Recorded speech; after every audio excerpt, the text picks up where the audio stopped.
Let's look at an overview of analytics. Let's just start by looking at the demand for jobs in analytics and related fields. So I went to LinkedIn Jobs in May 2024 and I typed some keywords: analytics, data science, business analytics, etc. They're all related fields. And I found those numbers. Those are pretty high numbers. Over 100,000 in analytics and data analytics across the US. And Florida column was approximately 10% of the US column.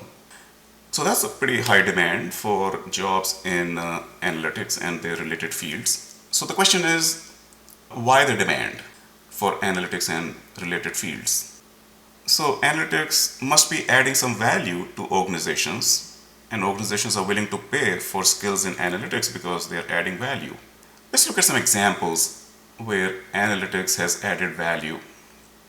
In 2011, a book was published. I'm sure you've heard of this book. It was called Moneyball: The Art of Winning an Unfair Game by Michael Lewis.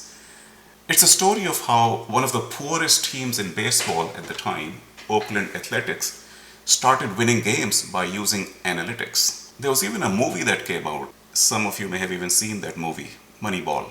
Talking about movies, Netflix uses analytics extensively to personalize user experience and improve content recommendation. Some of you may be subscribing to Netflix and you may have experienced that they do very good recommendations, and that increases user engagement, which leads to retention, which improves Netflix revenues. Amazon is another very profitable company. It leverages analytics for most of its business operations, for dynamic pricing optimization, for inventory management, for supply chain optimization, and all these things improve their profits. Walmart also utilizes analytics for demand forecasting, for inventory optimization across its global network of stores and distribution centers, and all these things help improve their profits. And on and on. There's hundreds and hundreds of examples of how analytics adds value to organizations. So what's the big picture? How does analytics add value? So let's call that the real world. We all live in the real world. As individuals, we live in the real world. Organizations live in the real world. As individuals, we want to improve our lives. Every organization wants to improve itself. How do we improve our lives as individuals, as organizations? We make some decisions, and those decisions have an effect on our lives. Now, in the real world, there's like hundreds and thousands of variables. Some directly affect us, some indirectly affect us. And these variables are interrelated. So if something happens to one variable, something will happen to some other variable. So not only are there hundreds and thousands of variables, there's millions and billions of relationships between those variables. And we want to make use of those relationships to improve our lives. But because there are millions and billions and billions of relationships, we cannot comprehend them. And we are not interested in all of them. So we want to extract the part of the real world that is of interest to us, that directly affects us. So we abstract part of the real world, we identify some variables of interest to us, we measure those variables, and we call it high-level abstraction, and we get data, raw data. I'm calling it coarse granularity, and in the next slide it will become clear why I'm calling it coarse granularity. Now, raw data is nice to have, but it's not very useful as it is. So we process it, we clean it, we summarize it, we generate some visualizations, some infographics to create information or a story about the real world of interest to us. And based on this information, we make some decisions, take some actions. For example, we might find a gap between how we want the real world to be and how it is. So we make some decisions to fill those gaps. In addition to processing the data, summarizing, visualizing, etc., we also do some statistical analysis, statistical modeling, predictive modeling, machine learning. We call it knowledge extraction, to extract knowledge from data in the form of correlations, relationships between variables, functional relationships, patterns. They're different names of the same things. And based on that knowledge, we make some decisions and take some actions, hoping that the real world will be better for us in future. Now, this is analytics, this is analytics, this is analytics. All of this is analytics. And that's how we are adding value to the world. So I hope this picture makes a good case of how analytics adds value. Now, here's what happens. As the cost of data collection and data storage reduces, which is what we've been seeing over the past 20, 30 years, the degree of abstraction can also reduce. That means we can study more of the real world for the same cost. So we can do a lower level abstraction. So that means we can understand the same real world in better detail. So we get bigger data and it's a finer granularity data. We still do the same processing and cleaning and summarizing, etc. But we get a more detailed story, more detailed information. So our decisions can be better. Similarly, when we do the analysis on more detailed data, we get more detailed correlations, relationships, functions, and patterns, and we can make finer decisions and take finer actions. And this story continues. The cost of data collection further goes down. For the same cost, we can collect even more data, which is even lower level of abstraction, and we get even bigger data, which is even finer granularity data, and we get even more detailed information and story, and we make better decisions and actions, and even more detailed correlations, relationships, functions, patterns, and we start calling them insights, and we make even finer decisions and actions. So this has been going on, and this will continue to happen in the future. And you can participate in this whole process by developing skills to do better data cleaning, better summarizing, better visualizations, better statistical analysis, modeling, predictive modeling, machine learning, and better decision makers. So if your decisions are helping the real world get better, you will be paid accordingly. And I'm sure you're all taking this course so that you can develop more skills in analytics.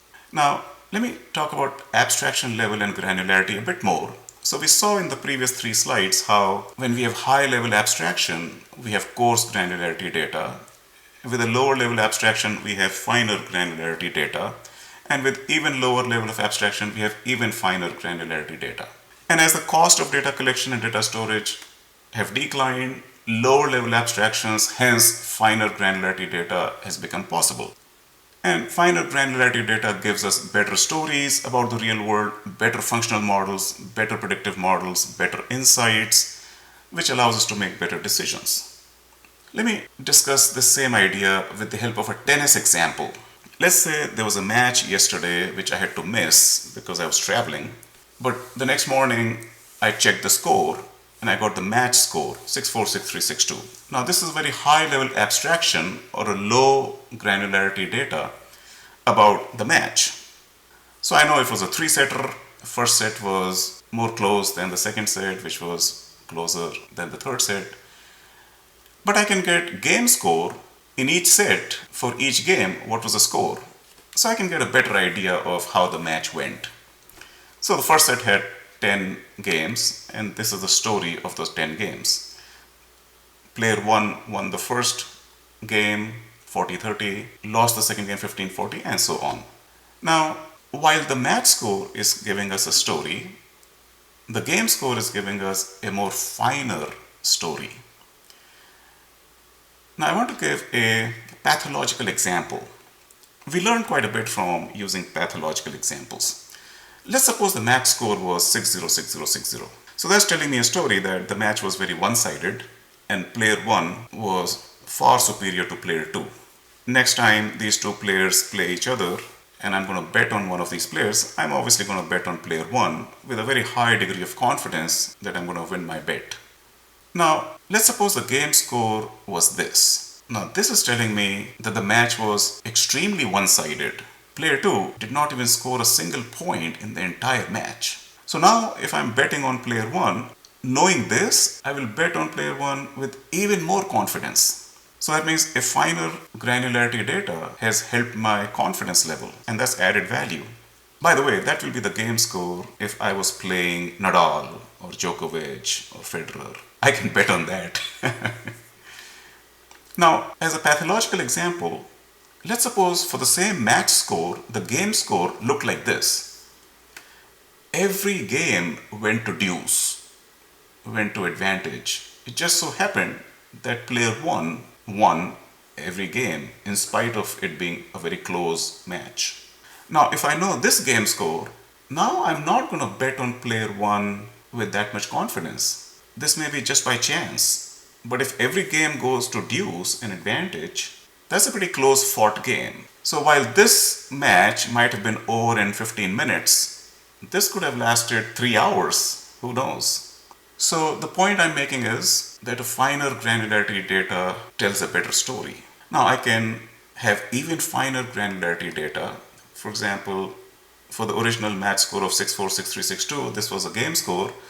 I can also get point score. What happened in each game in terms of who won which point in what sequence. So if I have this data, I can now start looking at some patterns. Oh, if player 1 wins 3 points in a row, they usually lose the next point 75% of the time. Now, based on that information, that pattern, I can start making bets on the next point with some probability of success. Something I could not have done if I didn't have this information. So with even finer granularity data, I can make more money by making some bets with high probability of success. So that's added value. You can get even more granular data. How was each point won? Was it an ace? Was it a winner? Was it an unforced error? Was it a double fault? Now, based on this data, I can find some patterns and I can make some bets based on those patterns and make more money. You can get even more granular data, such as what was the wind speed in which direction when each player was on which side, because some players can take advantage of wind, others cannot. And if I can find those patterns, and if I see the wind speeds live, I can be making bets based on factors that nobody else might be factoring in. And they will be wondering, how is this guy winning these bets? So you see, finer the granularity of the data, there's more you can do with it. You can find some patterns, you can get some deep insights that you can use that other people are not using, and that's how you add value. I hope that example gives you a good idea of how finer granularity data can add more value. So, data analysis of fine granularity data I call analytics. It tells a better story of the world or a situation. To the extent that understanding the world or situation has value, analytics has value. Understanding the world or situation obviously has a lot of value, because unless you understand the world or the situation, you cannot do anything about it to improve it. So the better you understand the world or situation, the better you can improve the world or situation. So that's how through analytics we add value to the world. So with analytic skills, you add value to the world by understanding it better, and for that added value, you're paid for your analytics skills. Now earlier, we saw the demand for jobs in analytics and related fields. So I've made a list of fields related to analytics: analysis, statistics, data science, data analytics, business analytics, data mining, data engineering, machine learning, business intelligence, computer science, AI, and lastly, I have listed analytics. Now, there's a lot of overlap between these fields. I have even compiled definitions of each of these fields. In the next 2 slides, you will see those definitions. And I'm not going to read each definition. You may pause the video and read these definitions. I will just point out that there's some overlap between them. For example, in analysis, we're talking about process of examining, interpreting, evaluating data to understand underlying meaning, patterns, relationships. In statistics, also, we're talking about the aim to understand patterns and relationships. In data science, also, we're talking about extraction of insights from large data sets. In data analytics, we're also talking about uncovering patterns and trends and correlations and insights. Business analytics, again, we are talking about gaining insights. In data mining, again, we are talking about discovering patterns and relationships. So you can see that these terms are not mutually exclusive. They're all talking about the same idea. And that idea is what we discussed in that overall framework that we discussed earlier of how analytics adds value. So I don't want to get into what is data science, what is analytics, what is business analytics. They're terms with very loose boundaries and they all talk about mostly the same things. Now, data engineering is slightly different. Here, we are not talking about extracting data, but we are talking about managing data, maintaining the infrastructure required for reliable and efficient storage management of large volumes of data. So, here we are not talking about building predictive models or anything. Now, machine learning is a subset of artificial intelligence. Artificial intelligence is a branch of computer science for creating intelligent machines capable of simulating human-like behaviors, etc. Business intelligence also talks about providing insights in business performance, and analytics, of course, is about deriving insights from data. Okay, so if I were to draw a Venn diagram, here's analysis. Now, analysis may be data-driven or not data-driven. If it's data-driven analysis, we call it data science. Now, data science may do a little bit more than just what traditional analysis does. Statistics is data analysis and a little bit more. So it has a lot of overlap with data science and analysis. Business intelligence is all data-driven analysis. It includes some statistics, some data science, some analysis. Analytics, I'm putting completely within data science. It has overlap with business intelligence, with analysis, with statistics. Machine learning has overlaps with statistics, analytics, data science, business intelligence. I'm putting data engineering completely separate. Computer science has some overlap with all of these things. Types of analytics: descriptive analytics, predictive analytics, and prescriptive analytics. Descriptive analytics, systematic description of what is based on data. So tools such as pivot tables, pivot charts, Tableau, Power BI, infographics, etc. are used for descriptive analytics. Systematic development of models to predict the future. Predictive models are built using historical data. Tools and techniques such as machine learning, statistical modeling are used for predictive analytics. Prescriptive analytics, systematically generating optimal decisions and actions to be taken in the future, decisions that are justified by numerical analysis of predictive models and other considerations. So decision modeling tools are used for prescriptive analytics. So we saw this picture before. So on this picture, where is descriptive analytics, where is predictive analytics, where is data engineering?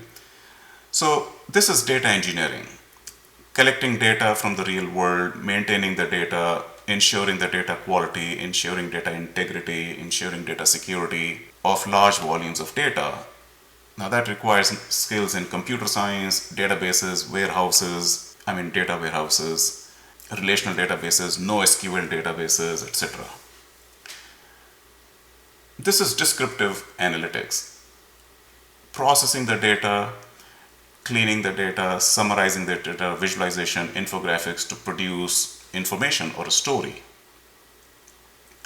This is predictive analytics, developing statistical models, predictive models using machine learning, etc. to develop correlations, relationships, functions, and insights. And this is prescriptive analytics, where we develop decision models to make recommendations and decisions. So I hope this gives you a very clear picture of the different types of analytics in this big framework of how analytics adds value. So that completes the overview of analytics. I hope that was useful.